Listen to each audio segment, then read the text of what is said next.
BEd second year के लिंग विद्यालय और समाज के यूनिट 3 का अगला टॉपिक भारतीय समाज में महिलाएं का अब हम अध्ययन करेंगे। भारत में बालिकाओं एवं महिलाओं की स्थिति क्या है। जैसे कि आप सभी जानते हैं कि भारत क्या विश्व के अंदर लगभग आधी आबादी महिलाओं की है और इसके साथ अगर ये माना जाए कि हर सफल पुरुष के पीछे महिला का हाथ होता है तो ये हम चीज़ को देखते हैं। और एशियाई देशों के अंदर जो महिलाओं की स्थिति देखने को मिलती है उसमें कुछ सोचनीय प्रश्न जो है वो सामने आते हैं, क्योंकि भारत में महिलाओं की स्थिति सदैव समान नहीं रहती है। इसमें कुछ न कुछ परिवर्तन होते रहते हैं जो वैदिक युग से लेकर आधुनिक काल तक हुए हैं। अब इसी क्रम के अंदर आगे हम देखते हैं कि प्राचीन भारत में स्त्रियों की स्थिति किस प्रकार से रही है। इसके अंदर हम ये देखते हैं कि प्राचीन भारत के अंदर महिलाओं का स्थान महत्वपूर्ण रहा है। वो कई वैदिक रीतियों के अंदर भाग लेती थी। पुरुष का कोई भी संस्कार या कोई भी कार्य पत्नी के बिना अधूरा माना जाता था। गार्गी, अपाला जैसी अनेक विदुषी महिलाएं जो हैं उनका वर्णन वेदों के अंदर पाया जाता है, जो कि शास्त्रार्थ भी करती थी और अत्यधिक पढ़ी लिखी थी और ज्ञानवान थी। परंतु साथ साथ अनेक पक्ष भी उसमें देखने को मिलते हैं। इसी क्रम के अंदर हम आगे देखते हैं कि वैदिक काल के अंदर स्त्रियों की स्थिति जो है वो किस प्रकार की रही। वैदिक और उत्तर वैदिक काल में भी महिलाओं का स्थान जो था वो गरिमापूर्ण था। उनको सधर्मिणी, अर्धांगिनी और सहचरी के नाम से जाना जाता था और स्त्रियों की स्थिति जो थी वो अपेक्षाकृत सुदृढ़ थी। परिवार के अंदर उनको एक सम्मानजनक स्थान प्राप्त था। संपत्ति में भी उनको समान अधिकार प्राप्त था और वो किसी भी सभा में, किसी भी धार्मिक कार्य के अंदर स्वतंत्रतापूर्वक भाग ले सकती थी। वैदिक और उत्तर वैदिक काल के साहित्य में जो है ये समझ में आता है कि उस समय पर्दा प्रथा भी नहीं थी और उनको सभी कामों के लिए स्वतंत्रता प्राप्त थी। आर्थिक क्षेत्र के अंदर स्त्रियों को पूर्ण स्वतंत्रता प्राप्त थी, परंतु वो कहीं धन अर्जन के लिए नहीं जाती थी। घर में ही वो विभिन्न प्रकार के कार्य जो हैं वो उनके साथ द्वारा किए जाते थे। धार्मिक क्षेत्र के अंदर जो है वो नियमित रूप से अपने पति के साथ धार्मिक कृत्यों और संस्कारों में भाग लेती थी और उनका स्थान जो था वो बराबरी का था। अतः हम कह सकते हैं कि वैदिक काल में महिलाओं की स्थिति जो थी वो अपेक्षाकृत अच्छी थी, महिलाओं की स्थिति निम्न नहीं थी। और ऋग्वेद में तो ऐसा पाया भी गई है जहाँ पे महिलाओं के विरोध में दिखाई पड़ती हैं कुछ युक्तियाँ, परंतु वैदिक काल से भी कहीं ना कहीं स्त्रियाँ नीची दृष्टि से देखी जाती थी। मतलब वैदिक से उत्तर वैदिक काल में फिर उनका स्थान जो है वो निम्नतर की ओर अग्रसर हुआ। फिर आता है पौराणिक काल के अंदर जो स्त्रियां थी वो वैदिक युग के देवीय पद से उतर करके और उनको सधर्मिणी के स्थान पर वो आ गई। धार्मिक अनुष्ठानों और यागिक कर्मों में वो पुरुष के बराबर थी। कोई भी धार्मिक कार्य उनके बिना नहीं होता था। फिर भी पौराणिक काल के अंदर स्त्रियों की स्थिति में कमी आई, क्योंकि कन्याओं का वयस्क होने से पूर्व ही विवाह होने लगा, विधवा विवाह निषेध होने लगा, पति को स्त्रियों के लिए भगवान का दर्जा दिया जाने लगा और संपूर्ण समाज के ऊपर जो था वो ब्राह्मणों का प्रभुत्व होने लगा। जाति प्रथा बहुत अधिक बढ़ गई। संयुक्त परिवारों की जो स्थिति थी वो बहुत सुदृढ़ थी और विदेशी आक्रमण प्रारंभ हो गए। स्त्रियों के लिए शिक्षा की सुविधाएं अपेक्षाकृत कम हो गई। तो इस प्रकार से धीरे धीरे जो था वो महिलाओं की स्थिति निम्न होने लगी। फिर आता है बौद्ध काल में स्त्रियों की स्थिति। बौद्ध काल जो था वो हिंदूवाद पर प्रतिक्रिया के फलस्वरूप उत्पन्न हुआ और उसमें ब्राह्मणों और पुराणों के काल में स्त्रियों पर अनेक अन्यायपूर्ण एवं जो अनुचित सामाजिक निषेध थोप दिए गए। बौद्ध काल के अंदर स्त्रियों की स्थिति में कुछ सुधार हुआ। धार्मिक क्षेत्र में भी स्त्रियों को स्पष्ट रूप से स्थान प्रदान किया गया और उनका अपना संघ बना, जिसे भिक्षुणी संघ कहा गया। और इस प्रकार से विभिन्न सांस्कृतिक कार्यक्रमों, समाज सेवा और सार्वजनिक जीवन के अनेक स्थानों के अंदर उनको भाग लेने के अवसर जो हैं वो प्रदान किए गए। तो इस प्रकार से उनकी सामाजिक और आर्थिक स्थिति में सुधार किया गया, परंतु फिर भी उनको वो स्थान जो प्राप्त होना चाहिए वो प्राप्त नहीं हुआ। फिर आता है मध्यकाल में स्त्रियों की स्थिति। भारत में मुसलमानों का जो प्रथम आक्रमण था वो 8वीं शताब्दी में हुआ, जिस काल के अंदर शंकराचार्य जो थे वो जीवित थे। तो शंकराचार्य ने बौद्ध धर्म के बढ़ते हुए प्रभाव को कम करने के उद्देश्य से वेदों की उत्कृष्टता पर बल दिया और वेदों में स्त्रियों को समानता का अधिकार प्राप्त था। परंतु मुगलों के भारत पर आक्रमण और विजय प्राप्त करने के पश्चात 700 वर्षों तक जो है मुगल और ब्रिटिश काल की शुरुआत तक सामाजिक संस्थानों का विखंडन किया गया, परंपरागत राजनीतिक उथल पुथल रही और बड़ी संख्या में लोगों का जो है प्रवासन हुआ और देश में आर्थिक मंदी और महिलाओं के पतन के बड़े कारण जो हैं वो मुगल बने। इनको आक्रमणकारियों से स्त्रियों को बचाने के लिए पर्दा प्रथा, सती प्रथा, बाल विवाह आदि कुप्रथाएं जो थीं वो प्रचलित हो गईं। तो शिक्षण की सुविधा जो थी वो पूर्ण रूप से समाप्त हो गई तथा 15वीं शताब्दी के आते आते स्त्रियों की स्थिति के अंदर परिवर्तन आया और फलस्वरूप धार्मिक पूजा अर्चना आदि के अंदर महिलाओं की स्थिति जो है वो अपेक्षाकृत कम महत्वपूर्ण हो गई। और इस प्रकार से परंतु बाद में कुछ संतों के आने से ये पुनः प्रारंभ होने लगी और स्त्रियों की उसमें उन्होंने सुधार का प्रयास किया, परंतु फिर भी वो जो निम्नतर स्थिति थी जो वो बनी रही। फिर आता है ब्रिटिश काल। ब्रिटिश काल में महिलाओं के उत्थान का काल ब्रिटिश काल में प्रारंभ हुआ और इस शासन की अवधि के अंदर समाज की सामाजिक और आर्थिक संरचनाओं में अत्यधिक परिवर्तन हुए और 19वीं और मध्य 20वीं शताब्दी तक अंग्रेज भारत के शासक बने रहे और ब्रिटिश शासन की अवधि में हमारी अनेक आर्थिक रचनाओं में परिवर्तन हुआ और महिलाओं की स्थिति में प्रत्यक्ष और अप्रत्यक्ष रूप से अनेक सुधार हुए। इसका कारण ये रहा, इसमें पहला तो था औद्योगिकरण कि औद्योगिकरण से हाथ से काम करने वाली स्त्री पुरुषों की जीविका पर गंभीर आघात हुआ, जिसके कारण से विभिन्न प्रकार के आवागमन के साधन, संचार के साधन, नए नए रोजगार आदि का विकास हुआ। इससे लोगों की सोच के अंदर परिवर्तन हुआ और जिसके फलस्वरूप महिलाएं भी कुछ क्षेत्रों के अंदर कार्य करने के लिए आगे आने लगी। दूसरा था शिक्षा का विस्तार। अंग्रेजों के आने के पश्चात भारत में शिक्षा का विस्तार जो है वो प्रारंभ हुआ। स्कूली शिक्षा जो थी या विद्यालयी शिक्षा प्रारंभ हुई और वो जो सार्वभौमिक मान्यता थी कि स्त्रियों को शिक्षा की कोई आवश्यकता नहीं है क्योंकि उन्हें आजीविका नहीं अर्जित करनी है, तो उसके पश्चात ईसाई मिशनरियों ने स्त्री शिक्षा के अंदर रुचि लेना प्रारंभ किया। 1824 में पहली बार लड़कियों का स्कूल बॉम्बे में प्रारंभ हुआ। 1885 तक कलकत्ता, मद्रास, बम्बई विश्वविद्यालयों ने लड़कियों की प्रवेश को अनुमति प्रदान नहीं की थी और ये उसके बाद में ये सब कुछ हुआ। फिर धीरे धीरे जो थी महिला शिक्षा की जो साक्षरता दर थी उसमें वृद्धि होने लगी। उसके पश्चात एक जो महत्वपूर्ण कारण रहा वो था कुछ प्रबुद्ध नेताओं के द्वारा चलाए गए सामाजिक आंदोलन। भारतीय राष्ट्रीय सभा में जो थे न्यायमूर्ति रानाडे ने बाल विवाह, बहुपत्नी विवाह, विधवा विवाह का कठोर विरोध किया और शिक्षा प्राप्त करने पर प्रतिबंध आदि कुरीतियों की कड़ी निंदा की गई। राजा राममोहन राय ने सती प्रथा के उन्मूलन के लिए प्रयास किया। उन्होंने बाल विवाह और पर्दा प्रथा के विरुद्ध आवाज़ उठाई। ईश्वरचंद विद्यासागर ने विधवाओं के पुनर्विवाह के लिए आंदोलन चलाया और स्त्रियों की शिक्षा को आगे लाने के लिए उसको बढ़ावा देने के लिए प्रयास किया। फिर महर्षि कर्वे ने विधवा विवाह और स्त्रियों की शिक्षा की समस्या के लिए आवाज़ उठाई।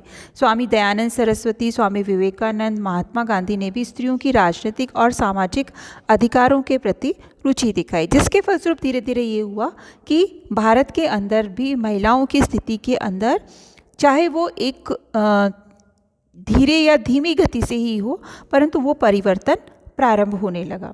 फिर जो चीज़ आई वो थी स्वतंत्रता के पश्चात जो समाज था उसके अंदर महिलाओं की स्थिति। तो स्वतंत्रता के पश्चात जो महिलाएं थीं उसके अंदर उनकी निम्न दिशा का जो प्रमुख कारण था वो थी अशिक्षा थी, आर्थिक निर्भरता थी, धार्मिक निषेध था, जाति बंधन था, स्त्री नेतृत्व का अभाव था और पुरुषों का उनके प्रति अनुचित दृष्टिकोण था। तो धीरे धीरे जो था हमारे यहाँ पर जो निम्न स्तर के जो 5 कारण थे उसमें हिंदू धर्म, जाति व्यवस्था, संयुक्त परिवार, इस्लामी शासन और ब्रिटिश उपनिवेशवाद। परंतु धीरे धीरे जो है इन चीज़ों के अंदर सुधार होता गया और स्वतंत्रता के पश्चात 1950 के बाद इनमें सुधार हुआ, क्योंकि विभिन्न आयोग और जो संगठन बनाए गए उसमें इस प्रकार की चीज़ों को डाला गया जिससे महिला शिक्षा को बढ़ावा देने के लिए, महिला शिक्षा को आगे लाने के लिए विभिन्न प्रयास जो है वो किए जाने लगे। और इस प्रकार से जो है संरचनात्मक और सांस्कृतिक दोनों ही रूपों से परिवर्तन आकर के महिला शिक्षा और महिला रोजगार, राजनीति में महिलाओं की भागीदारी को अवसर जो है वो प्रदान किया जाने लगा। फिर स्त्रियों की स्थिति में परिवर्तन के कई कारण रहे। उसमें था कि सामाजिक आंदोलन, ठीक है, तो उसमें ये था कि स्वतंत्रता से पहले कई समाज सुधारकों ने स्वतंत्रता आंदोलन के साथ साथ सामाजिक आंदोलन भी चलाए, जैसे कि पर्दा प्रथा, बाल विवाह, दहेज प्रथा, अशिक्षा आदि के प्रति संबंधित सुधारने के प्रति प्रयास जो है वो किए गए। फिर अंतर्जातीय विवाह जो था उसको भी आगे लाने के लिए या उसको भी जो है आज्ञा प्रदान करने के लिए हिंदू विवाह अधिनियम 1955 ने महिलाओं को कई अधिकार दिए। उसमें से एक अधिकार ये भी था कि वो किसी भी जाति और पुरुष से विवाह कर सकती है। इससे संकीर्णता समाप्त हुई और स्वतंत्रता में वृद्धि हुई। फिर था रोजगार में वृद्धि की अनेक ऐसी संभावनाएं आईं जिससे कि सरकारी हो चाहे निजी क्षेत्रों सभी जगहों पर महिलाएं रोजगार पा रही थी। भारतीय सेना में भी महिलाओं को रोजगार प्राप्त होने लगा। आर्थिक सुदृढ़ता के कारण महिलाएं जो थी उनमें परिवर्तन आया, उनके साथ साथ उनके परिवार के अन्य सदस्यों की सोच में परिवर्तन आया। नगरीकरण का प्रभाव जो था वो महिला के आगे आने के ऊपर पड़ा, क्योंकि महिलाओं को इसका लाभ हुआ कि जब शहरों के बसने के कारण कई मामलों में जो है यातायात सुलभ हुआ, रोजगार के अवसर मिले, उनको व्यापक सुरक्षा प्राप्त हुई और शिक्षा का अवसर प्राप्त हुआ, जिसके कारण से वो संयुक्त परिवारों से अलग होने लगे और एक पारिवारिक व्यवस्था में रहने के कारण भी वो जो बंधन थे वो स्वतः ही समाप्त होने लगे और इस प्रकार से महिलाएं जो हैं वो आगे आने लगी। फिर कानूनी अधिकार उनको प्राप्त हुए कि जिससे कि अधिकारों के कारण से महिलाओं को पहले से ज़्यादा कानूनी सुरक्षा मिली और वो अब अबला ना होकर के सबला बनने लगी और उनको कानूनी संरक्षण प्राप्त होने लगा। कई महिला संगठनों का उदय हुआ जिससे कि उन्होंने विभिन्न प्रकार की बुराइयों का, विभिन्न समस्याओं को उजागर करके और उनके उपाय खोजने का प्रयास किया और महिलाओं की सहायता की। फिर अनेक सामाजिक विधान जो थे वो भी पारित किए गए, जैसा कि मैंने पहले बताया कि उसमें हिंदू विवाह अधिनियम 1955, विशेष विवाह अधिनियम 1954, फिर संपत्ति विधेयक विधान 1929 का उत्तराधिकार विधान था। तो इस प्रकार से कई ऐसे विधान बने जिससे महिलाओं की जो स्थिति थी वो अपेक्षाकृत सुदृढ़ होती गई और ये कारण जो है उनको आगे लाने के लिए अपेक्षाकृत कारगर साबित हुए। फिर आता है वर्तमान में महिलाओं की स्थिति। तो वर्तमान में महिलाओं की जो स्थिति है वो अपेक्षाकृत सुदृढ़ है और अपेक्षाकृत महिलाएं आज हर एक क्षेत्र के अंदर प्रयास कर रही हैं और उनकी शिक्षा के प्रचार प्रसार के लिए अनेक प्रयास किए जा रहे हैं। शिक्षा के हर क्षेत्र के अंदर महिलाएं आगे आ रही हैं और चाहे वो कोई भी चुनौतीपूर्ण क्षेत्र हो तो उसमें भी वो अपनी योग्यता जो है वो प्रदर्शित कर रही हैं, चाहे वो शैक्षिक हो, राजनीतिक, सामाजिक, आर्थिक, धार्मिक, प्रशासनिक, खेलकूद। तो इस प्रकार से सभी क्षेत्रों में वो आगे आ रही हैं और सभी क्षेत्रों के अंदर बड़े बड़े पदों पर महिलाएं जो हैं वो स्थान पा रही हैं। 20वीं शताब्दी के उत्तरार्ध और 21वीं सदी के प्रारंभ में बराबरी वाले जोड़े बनने लगे हैं कि नौकरी वाली महिला के साथ साथ पुरुष की मानसिकता में भी बदलाव आया है। पहले नौकरी वाली महिला के पति को महिला की कमाई कहने वाला कहकर के चिढ़ाया जाता था, जो सोच जो है वो आज बदल चुकी है और पुरुष की मानसिकता के अंदर जो है वो परिवर्तन आया है और इस प्रकार से महिलाओं ने आर्थिक स्वतंत्रता जो है वो प्राप्त की है।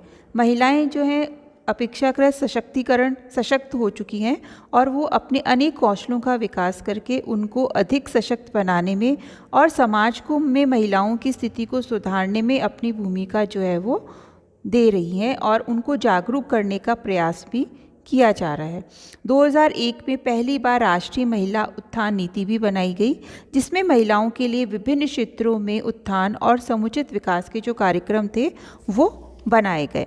तो इस प्रकार से हम देखते हैं कि ये जो महिलाएं हैं उनका जो विकास है वो धीरे धीरे निरंतर बढ़ता जा रहा है और इसके साथ साथ ही अनेक प्रकार की जो संवैधानिक प्रतिबद्धताएं हैं या कमिटमेंट्स हैं वो भी महिलाओं के लिए किए जाने लगे हैं। तो स्वतंत्रता के पश्चात उनके सामाजिक, आर्थिक और राजनीतिक दृष्टिकोण से विकास के लिए अवसर प्रदान करने के लिए या उनके मार्ग को प्रशस्त करने के लिए भारतीय संविधान में भी अनेक व्यवस्थाएं जो हैं वो की गई हैं। तो स्वतंत्रता प्राप्ति के पश्चात एक और जहाँ सामाजिक जागरूकता प्रारंभ हुई, वहीं दूसरी ओर जो है भारतीय संविधान में भारतीय महिलाओं को कौन कौन से अधिकार प्रदान किए गए हैं उनके बारे में थोड़ी सी विवेचना है कि अनुच्छेद 14 के अंदर भारतीय संविधान में प्रत्येक नागरिक को समानता का अधिकार दिया गया है। समानता का मतलब होता है कि इसमें किसी भी प्रकार का लिंग भेद जो है वो नहीं किया जाएगा। महिला और पुरुष दोनों को समान रूप से अधिकार, समानता और स्वतंत्रता जो है वो दी जाएगी। शारीरिक और मानसिक तौर पर महिला पुरुष में किसी भी प्रकार का कोई भेदभाव जो है वो असंवैधानिक माना जाएगा। तो दूसरा है अनुच्छेद 15। अनुच्छेद 15 में ये प्रावधान किया गया कि स्वतंत्रता, समानता और न्याय के साथ साथ महिलाओं और लड़कियों की सुरक्षा और संरक्षण का काम भी सरकार का कर्तव्य होगा। तो ये इस प्रकार की व्यवस्था जो है, इसके साथ साथ भारत में अनेक क्षेत्रों के अंदर अनेक प्रकार की व्यवस्थाएं इसके तहत महिला सुरक्षा को लेकर के की जाती है। फिर है अनुच्छेद 16। इसके अधीन किसी भी कार्यालय में रोजगार या नियुक्ति से संबंधित मामलों में सभी महिलाओं को समान अवसर जो हैं वो प्रदान किए जाएंगे। तो संविधान के इस अनुच्छेद में स्पष्ट कहा गया है कि हर वयस्क लड़की और हर महिला को कामकाज के बदले वेतन प्राप्त करने का अधिकार पुरुष के समान होगा। फिर है अनुच्छेद 19। अनुच्छेद 19 में महिलाओं को ये अधिकार दिया गया है कि वे देश के किसी भी हिस्से की नागरिक की हैसियत से स्वतंत्रता के साथ आ जा सकती हैं, कहीं भी रह सकती हैं और किसी भी व्यवसाय का चुनाव जो है वो कर सकती हैं। तो महिला होने के कारण से किसी भी कार्य के लिए उनको इनकार करना और उनके मौलिक अधिकारों का हनन करना होगा। तो ऐसा होने पर वे कानूनी सहायता ले सकती हैं। फिर है अनुच्छेद 21 और 22। ये अनुच्छेद दैहिक स्वतंत्रता का अधिकार प्रदान करता है कि प्रत्येक व्यक्ति को जीने का मौलिक अधिकार जो है वो संविधान के द्वारा प्रदान किया गया है। अपने शरीर और प्राण की सुरक्षा करना प्रत्येक व्यक्ति का मौलिक अधिकार है, चाहे वो महिला हो या चाहे पुरुष हो। फिर है अनुच्छेद 23। अनुच्छेद 23 में महिला की गरिमा की रक्षा करते हुए उनको शोषण मुक्त जीवन जीने का अधिकार जो है वो उनको प्राप्त है कि महिलाओं की खरीद बिक्री, वेश्यावृत्ति के धंधे में उनको जबरदस्ती लाना, भीख मांगने के लिए मजबूर करना आदि को दंडनीय अपराध घोषित किया गया और ऐसा करने वालों को भारतीय दंड संहिता के अंतर्गत सजा का प्रावधान जो है वो रखा गया। फिर आता है अनुच्छेद 24। इसके अनुसार 14 साल से कम उम्र के लड़के और लड़कियों से काम कराना बाल अपराध है। फिर है अनुच्छेद 39 या 39। संविधान को इस अनुच्छेद में राज्य से ये अपेक्षा की गई कि वह महिलाओं एवं पुरुषों को आजीविका से प्राप्त पर्याप्त साधन जो है वो उपलब्ध कराएगा। फिर है अनुच्छेद 40। इसमें प्रजातंत्र की सबसे न्यूनतम जो इकाई है पंचायत एवं स्थानीय शासन में इसकी भूमिका अग्रणीय होती है। तो अप्रैल 1993 में भारतीय संसद ने 73वां एवं 74वां संविधान संशोधन विधेयक पारित करके महिलाओं को पंचायत एवं नगर निगमों में 1/3 स्थान आरक्षित करके मुख्य तौर पर राजनीतिक सत्ता में उनकी भागीदारी को सुनिश्चित किया। फिर है अनुच्छेद 41, 42 और 47।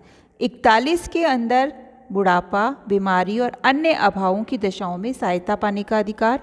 अनुच्छेद 42 में महिलाओं को प्रसूति सहायता प्राप्ति की व्यवस्था। अनुच्छेद 47 में पोषाहार, जीवन स्तर एवं लोक स्वास्थ्य में सुधार करना सरकार का दायित्व है। फिर है अनुच्छेद 51 क। इसमें भारत के सभी लोग ऐसी प्रथाओं का त्याग करें जो स्त्रियों के सम्मान के विरुद्ध हो।